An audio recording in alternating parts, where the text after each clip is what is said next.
vas a viajar a Rosario. Rosario, década del 20, la Chicago argentina. ¿De qué hablamos? Del crecimiento de la ciudad.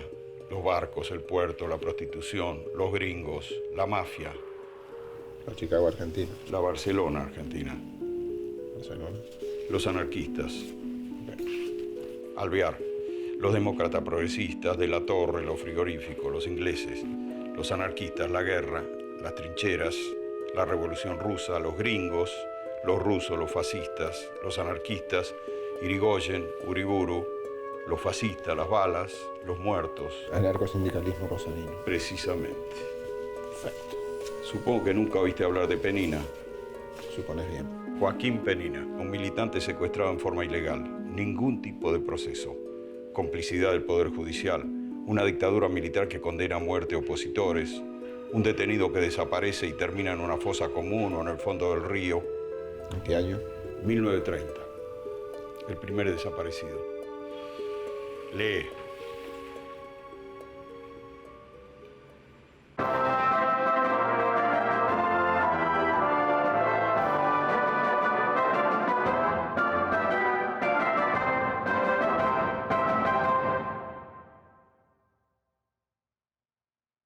¿Me oís? Sí, adelante. Voy. Joaquín Penina, albañil de origen catalán, militante anarquista. Se calcula que nace en 1901. En los primeros años de la década de los 20 ya está en Rosario. ¿Por qué viene? No se sabe. Algunos dicen que huyendo del avance del fascismo y de las falanges de Primo de Rivera. Otros dicen que se fue de Europa simplemente por negarse a hacer el servicio militar. La cosa es que ya era anarquista antes de venir. En 1924 ya está afiliado al gremio de los albañiles y en 1925 ya milita en la Fora del Quinto Congreso. ¿La Fora del Quinto Congreso? La Federación Obrera Regional en la Argentina. Tenés dos. La Fora del Noveno Congreso, que es la vertiente sindicalista, y tenés la Fora del Quinto Congreso, que es la variante anarquista del sindicalismo. En esa está Penina, en la Fora Quinto Congreso. Correcto, seguí. Va preso por primera vez en 1927. El motivo, las protestas por la muerte de Sacco y Vanzetti, los dos trabajadores inmigrantes italianos y anarquistas, juzgados y ejecutados en los Estados Unidos por una acusación falsa. Esto genera manifestaciones y revueltas en todo el mundo. Pero la cárcel no amedrenta a Penina. En 1928 ocupa un lugar central en las grandes huelgas que paralizan todo el sur de la provincia de Santa Fe, desde Villa Constitución hasta el norte de Rosario. Ahí Penina se destaca y se gana el respeto de todos. Por primera vez sobresale. ¿Acaso ahí, quizás, sea que le echan el ojo? 6 de septiembre de 1930, el golpe de Uriburu. Se prohíbe cualquier tipo de actividad política y se publica un bando que ordena pasar por las armas toda manifestación de propaganda opositora. 3 días después, el 9 de septiembre, Penina es detenido junto a otros dos, Porta y Costantini, y es acusado de repartir panfletos contra el dictador. La detención no aparece en ningún lado. No hay registro escrito de ningún tipo. Es decir, es ilegal. A los 2 días liberan a Porta y a Costantini. A Penina lo dejan adentro. Los compañeros presentan recursos de amparo y el Poder Judicial los rechaza. A los pocos días empieza a correr el rumor de que fue trasladado de noche al puente de Saladillo y fue fusilado en las barrancas del río Paraná. El cuerpo nunca aparece. Se dice que fue sepultado como NN y hasta hay quien asegura saber cuál es la tumba.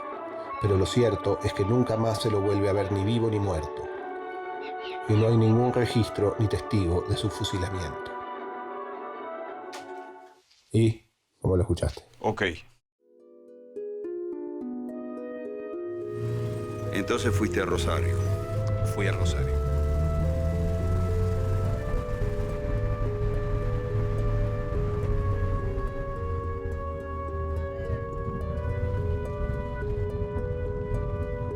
¿Por dónde empiezo? Acá hay otra historia. Los principales investigadores del caso fueron el poeta rosarino Aldo Oliva y el bonaerense Fernando Quesada. En 1972 escriben un libro con todas sus investigaciones sobre el caso. El libro, sin embargo, nunca ve la luz. La última dictadura secuestra los 5.000 ejemplares y los quema. O sea que el libro no existe. Momento. Oliva muere en el año 2000, pero 3 años después aparece un único libro que se había salvado de las llamas. El que lo encuentra es el hijo de Oliva, Antonio, que lo reedita en el 2007. ¿Y esa persona vive en Rosario? Sí, anda a verlo. Sabe que lo vas a llamar. Mariano, ¿cómo andás? ¿Todo bien? Bueno, entremos. ¿Ese es el hijo de Oliva? El mismo, Antonio Oliva. Lo que me explicó fue que la historia de Penina existía solo de manera oral. Hasta que en el 73, la Biblioteca Popular Constancio C. Vigil le encarga a Oliva padre la escritura de un libro sobre el fusilamiento de Penina. ¿Fue en esa misma biblioteca donde quemaron toda la edición del libro de Oliva? Salvo ese único ejemplar que se salvó. Le proponen, de alguna manera, la escritura de la historia de Penina, que también la conocía por Menta, pero que nunca la había investigado. Y mi viejo tomó esa cuestión bastante en serio y construyó un tomo que es una investigación acerca del fusilamiento de Penina en el año 30, del golpe de Estado de 1930, en particular, y conectándolo con las complicidades que habían tenido los poderes locales con el fusilamiento. Porque la historia de Penina es el fusilamiento de un anónimo.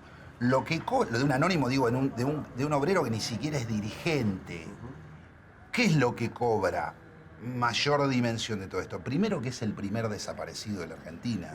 O sea, la metodología utilizada por el operativo militar y de la policía conjunto que secuestra a Penina y lo mantiene prisionero en la jefatura, utiliza finalmente la misma metodología que se utilizó después tal cual, calcada, con borramiento de registro, etc. En realidad la importancia de esto es posterior, no es de ese momento. En ningún momento en ese momento cayó como algo absolutamente significativo para lo que había pasado. Sí hubo una gran movilización de fuerzas sociales, sobre todo de los anarquistas, exigiendo la aparición del cuerpo.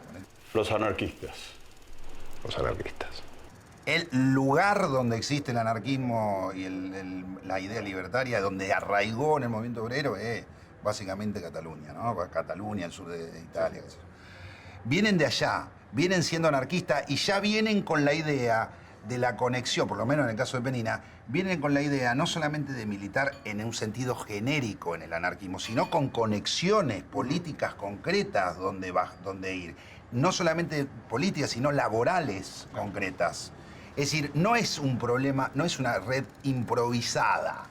Sobre el final de nuestra conversación, el hijo de Oliva me dio el dato de un viejo anarquista, Suárez. Me dijo que tenía que llamarlo de parte de Dali López, el actual rosarino, que es el padre de Manuel y el hijo de Celia. Me dijo eso, que por más raro que sonara, era la única manera de que Suárez hablara. Y que tenía que insistir con el teléfono hasta que atendiera.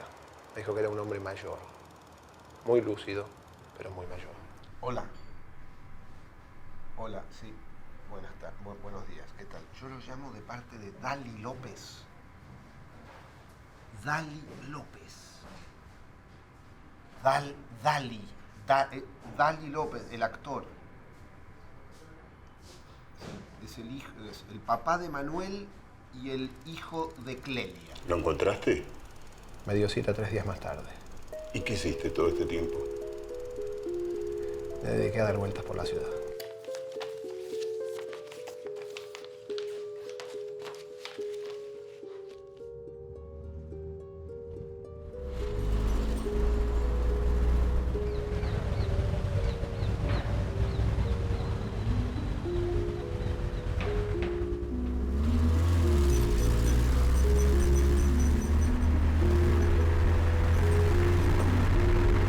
¿Estás? Graba. Mapa de Rosario, toma 1. Lugar número 1, Salta 1581, entre Roca y Paraguay. Aquí, en 1929, había una pensión en cuyo altillo vivía Joaquín Penina. A mediados de los años 80, la comunidad catalana colocó en este lugar una placa conmemorativa.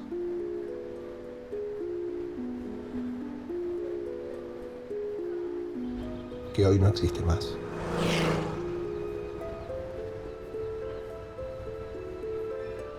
Lugar número 2, la calle Penina, En 1995, una ordenanza del Consejo Municipal de Rosario nombró a la pequeña calle Graham, en la zona sur de Rosario, con el nombre de Joaquín Penina. Sin embargo, la calle sigue teniendo los carteles antiguos, por lo que la población aún no sabe del cambio de nombre. Lugar número 3. La Plazoleta. El 17 de septiembre de 1999, en el Parque Regional Sur del barrio Saladillo, se inauguró la plazoleta Joaquín Penina. Se instaló una placa donde nombra a Penina como obrero ejemplar y hombre de paz.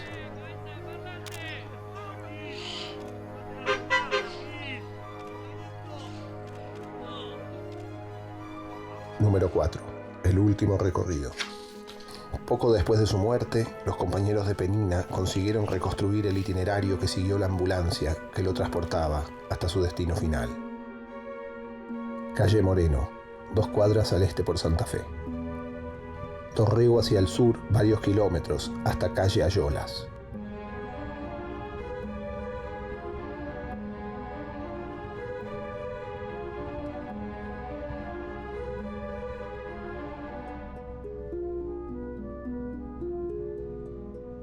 San Martín al sur.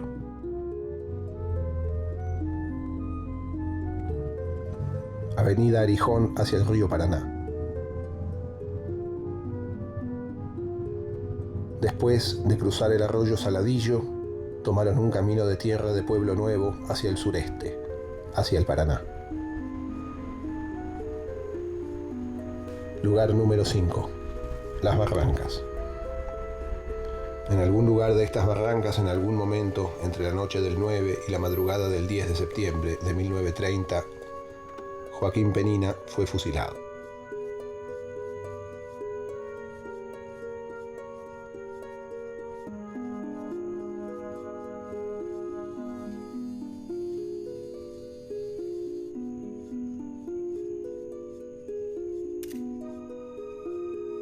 Curioso, la descripción más viva que tenemos de Penina es la de su muerte. Cito textual a su verdugo, el subteniente Rodríguez. Fue un valiente hasta el último momento. Vestía pobremente, zapatos de caña, pantalón, no sé si de fantasía o marrón oscuro, un saco también oscuro, era rubio y de pequeña estatura, representaba unos 25 o 26 años.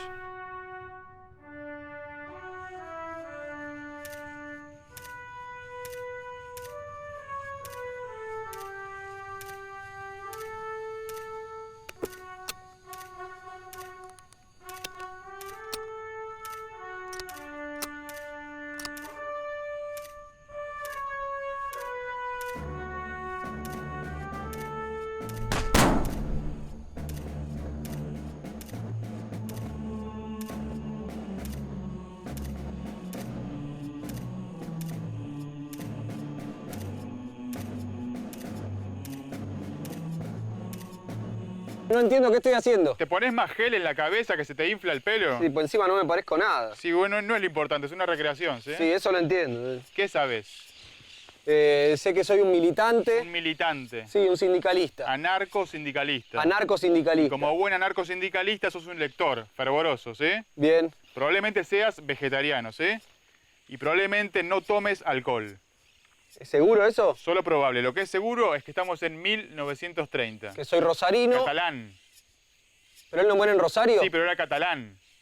Bueno, pero yo actualmente no hago nada con eso, ¿no? Sí, igual son solo fotos, sí. Bien. ¿Qué más sé? Que me fusilan por anarquista. Por repartir panfletos contra Uriburu. José Félix Uriburu. Ya ves. Bien. ¿Quién hace de Uriburu? ¿Qué? ¿Nadie hace de Uriburu? No. ¿No hay otro personaje? ¿No hay un malo, un villano? ¿No hay villano? Sí, hay villanos. Siempre hay villanos. ¿Qué es ese lugar? La Biblioteca del Espacio de la Memoria. El lugar donde guardan celosamente el único ejemplar que sobrevivió del libro de Oliva.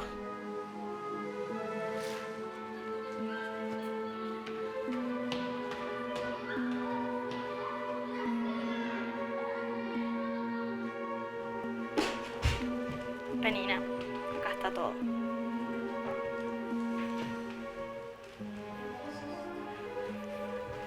¿Qué otro nombre me dijiste? Rodolfo Lebrero y Luis Sarmiento. A ver, déjame ver. Sarmiento, Domingo. Sarmiento, Domingo F. Sarmiento, Domingo F. Sarmiento, Domingo.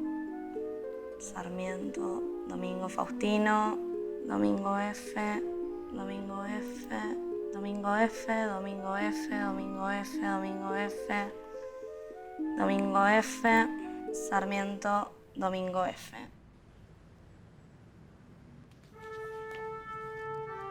Los verdugos. Toma 1. Graba. Las autoridades militares que se encontraban a cargo de la jefatura de policía al momento del fusilamiento de Penina eran el teniente coronel Rodolfo Lebrero, quien dio la orden, el capitán Luis Sarmiento, comandante de la 5ª compañía del regimiento 11 de infantería, quien comandó directamente el fusilamiento, y el subteniente Jorge Rodríguez, que dirigió el pelotón y disparó el tiro de gracia a la cabeza del fusilado. Hay algo que no entiendo. ¿Qué? ¿Quién ejecutó a Penina? ¿Usted? ¿Por orden de Sarmiento? Claro, se lo llevan a Penina en un camión celular, ¿sí? Hasta las barrancas del Saladillo. Sí. El pelotón está integrado por usted, el subteniente Rodríguez y 3 soldados más. No con armas reglamentarias, sino con pistolas Colt, ¿sí? Sí. 2 años más tarde, usted se arrepiente del crimen y habla públicamente. ¿Y qué digo? Dice lo siguiente, 2 años más tarde. Fue bajado del camión y sintió el ruido de las cargas de las pistolas, ¿sí? Sí. Entonces yo, que lo tenía a un paso, lo vi abrir los ojos en mirada de asombro y rápidamente comprender, ¿sí? Sí. Dio un medio paso atrás y le vi morderse el labio inferior, como si prefiriera sentir el dolor de su carne, más no el temor, ¿ok? Yo iba detrás. Desde que lo había visto bajar en mi frente y en mis ojos, sentía que se había posado un velo de extrañeza y de irrealidad, ¿sí? Sí. No quise prolongar la valiente agonía de ese hombre. Ordené. Apunten. Apunten, exacto. Entonces el reo giró la cabeza hacia la izquierda y mirando con odio al grupo que presenciaba, gritó: ¡Viva la anarquía! Su voz era templada, yo no vi temor. Entonces yo ordené. Fuego. Fuego, exacto. Ordené sin ver nada y hubo 3 tiros. Y ahí se acercó y le da el tiro de gracia. ¿Eso es todo? No. Después de los bolsillos de Penina sacan 2 o 3 galletas marineras muy duras. Y un parte de comidas y un giro de 5 pesetas para un hermano de Barcelona. Sí. ¿Dudas? No, creo que no. Ok.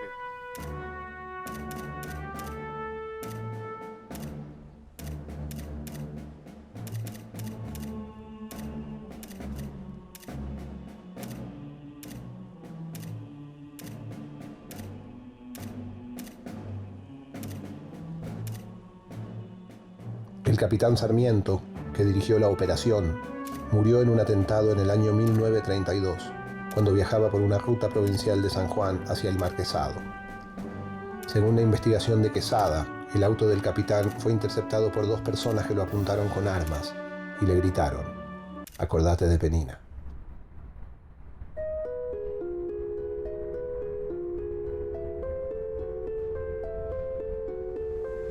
Faltaban todavía unas horas para encontrarme con el viejo anarquista Suárez. Me pareció que después de 2 días de estar en Rosario estaba tan lejos del viejo espíritu de los anarquistas rosarinos como el primer día. Me sentí un poco irresponsable, como si no estuviera preparado para lo que tenía que hacer. Me metí en internet. Encontré la página de una biblioteca anarquista. Fui.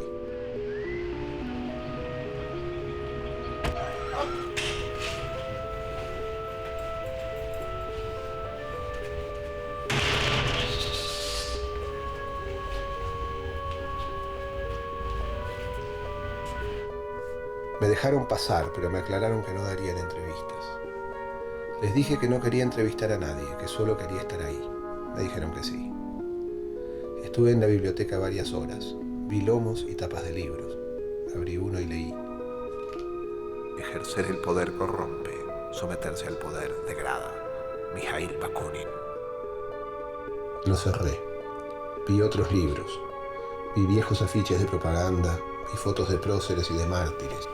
Fotos de la pasionaria, de Bakunin, el príncipe Kropotkin, de Sacco y Vanzetti. Me quedé un largo rato sentado. Nadie decía nada, y yo tampoco. Se hizo la hora.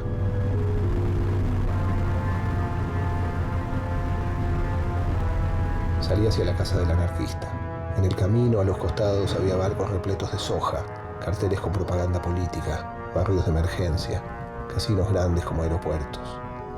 10 minutos después, le tocaba el timbre al anarquista. ¿Este es Suárez? Suárez el anarquista. ¿Y los jóvenes? Sus compañeros de la agrupación Joaquín Penina. O sea que había persecución a los movimientos... A todos, a los radicales, a los demócratas, a los socialistas, a nosotros, a todos los que se pusieran. No era solamente exclusivamente nuestro. Pero sí se nos tenía el principal, se nos observaba especialmente a nosotros porque se nos consideraba gente dispuesta a tirar una bomba, a matar a alguien a balazo, cosas por el estilo, es decir, a defenderse, porque no había leyes que pudieran defenderse. Bastaba ser anarquista para ser considerado un criminal, un asesino, un tipo que no tenía defensa. Allá iba a la cárcel, le rompían los huesos y se acabó el problema. Cuando me fui, ya era de noche. Sin embargo, todo era igual. En medio de la noche seguían brillando los barcos ojeros, los casinos, los afiches de propaganda política.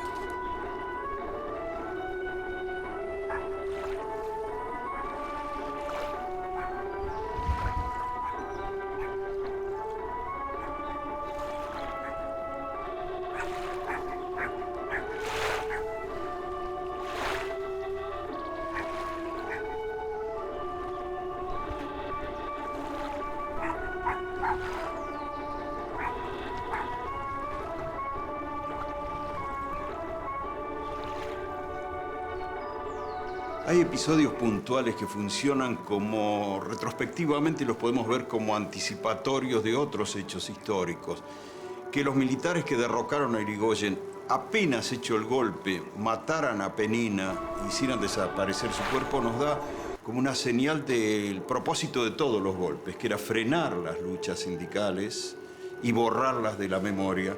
Obviamente no lo consiguieron. En este caso concreto de Penina, por la tenacidad de un par de investigadores, por la memoria de sus compañeros de lucha, pero sobre todo porque los trabajadores dieron pelea aún en esa década infame que recién empezaba.